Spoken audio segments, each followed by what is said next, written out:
അനുദിന വിശുദ്ധർ ആഗസ്റ്റ് 29 വിശുദ്ധ എവുപ്രാസ്യ. 1877 ഒക്ടോബർ 17 എവുപ്രാസ്യ ജനിച്ചത്. പരിശുദ്ധ കന്യകയുടെ ക്ഷണപ്രകാരം അവൾ കർമ്മലീത്ത സഭയിൽ പ്രവേശിച്ചു.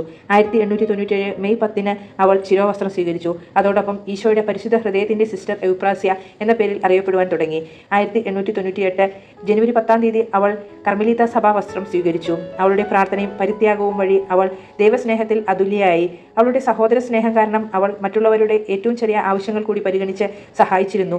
ദിവ്യകാരുണ്യ സന്നിധിയിൽ നിരന്തരം ചെലവഴിച്ചിരുന്നതുകൊണ്ട് സഞ്ചരിക്കുന്ന സക്രാരി എന്നൊരു വിളിപ്പേരും അവൾക്കുണ്ട്. ശുദ്ധീകരണ ആത്മാക്കൾക്ക് വേണ്ടി അവൾ പ്രാർത്ഥനകളും പരിത്യാഗങ്ങളും സമർപ്പിച്ചു. എപ്പോഴും ജപമാലയേന്തി നടക്കുന്ന ആ സിസ്റ്ററിനെ പ്രാർത്ഥിക്കുന്ന അമ്മ എന്നാണ് ജനങ്ങൾ വിളിച്ചിരുന്നത്. 1952 ആഗസ്റ്റ് 29 കർത്താവിൽ നിദ്ര പ്രാപിച്ചു. 1888 അവളുടെ നാമകരണ നടപടികൾ ആരംഭിച്ചു. 2006 ഡിസംബർ 3 എവുപ്രാസ്യ വാഴ്ത്തപ്പെട്ടവളായി. 2014 നവംബർ 23 ഫ്രാൻസിസ് മാർപ്പാപ്പ വിശുദ്ധയായി പ്രഖ്യാപിച്ചു.